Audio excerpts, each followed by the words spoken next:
আলহামদুলিল্লাহ, এমএজেড English method by Ahsan পক্ষ থেকে স্বাগতম। এমএজেড ইংলিশ মেথড বাই আহসান এর মূল লক্ষ্য হলো প্রত্যেকটি মানুষের কাছে অতি সহজ উপায়ে ইংরেজিকে পৌঁছে দেওয়া। ইংরেজি ভাষা আন্তর্জাতিক ভাষা। আমাদের আজকে আলোচ্য বিষয় হলো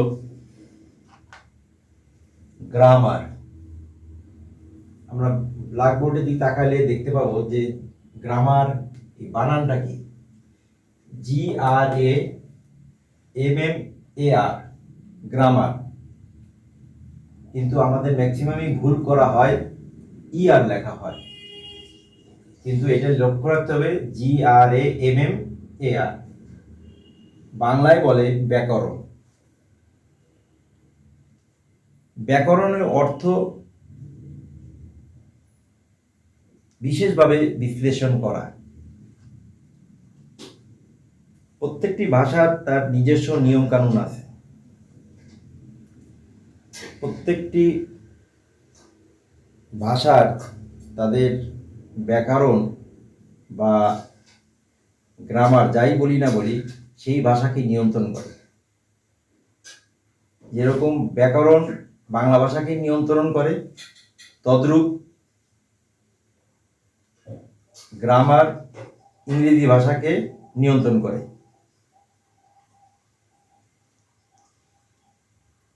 গ্রামার হলো রুলস অফ ইংলিশ ল্যাঙ্গুয়েজ, আর রুলস অফ ইংলিশ ল্যাঙ্গুয়েজ হলো proper way of reading, writing and speaking. Grammar English ল্যাঙ্গুয়েজকে নিয়ম মাফিক নিয়ন্ত্রণ করে। এখন আমরা দুইটা অংশ লিখলাম এখানে। একটা অংশ আছে হলো ইংলিশ, আর একটা আছে বাংলা। ইংলিশের অংশটা হলো 5টা, বাংলার অংশটা হলো 4টি। ইংলিশের অংশ 5টি হলো অর্থোগ্রাফি, বাংলা অর্থ হলো বর্ণপ্রকরণ, এটিমোলজি পদ প্রকরণ, সিনট্যাক্স বাক্য প্রকরণ, পাংচুয়েশন বিরাম চিহ্ন, প্রসোডি ছন্দ প্রকরণ। একটু ব্যাখ্যা করি এটাকে। বর্ণ প্রকরণ বলতে বর্ণ নিয়ে আলোচনা করে। পদ প্রকরণ হলো পদের উৎপত্তি নিয়ে আলোচনা করে। সিনট্যাক্স হলো বাক্য বিশ্লেষণ নিয়ে আলোচনা করে। আর পাংচুয়েশন হলো বিরাম চিহ্ন নিয়ে আলোচনা করে। আর প্রসোডি হলো ছন্দ প্রকরণ, অর্থাৎ কবিতার ছন্দ নিয়ে আলোচনা করে। তদ্রূপ বাংলায় 4টি অংশ হলো ধ্বনিতত্ত্ব, ফনোলজি, অর্থাৎ ধ্বনিতত্ত্ব আসলো সাউন্ড থেকে। আর শব্দতত্ত্ব হলো মরফোলজি, অর্থাৎ এটা আসলো শব্দ থেকে, শব্দের উৎপত্তি বিশ্লেষণ থেকে আসছে। আর বাক্যতত্ত্ব হলো বাক্যের বিশ্লেষণ, যেটাকে বলে সিনট্যাক্স। আর অর্থতত্ত্ব হলো সিমান্টিক্স, অর্থতত্ত্ব, অর্থাৎ মিনিং এর থেকে আসলো। অর্থাৎ প্রত্যেকটি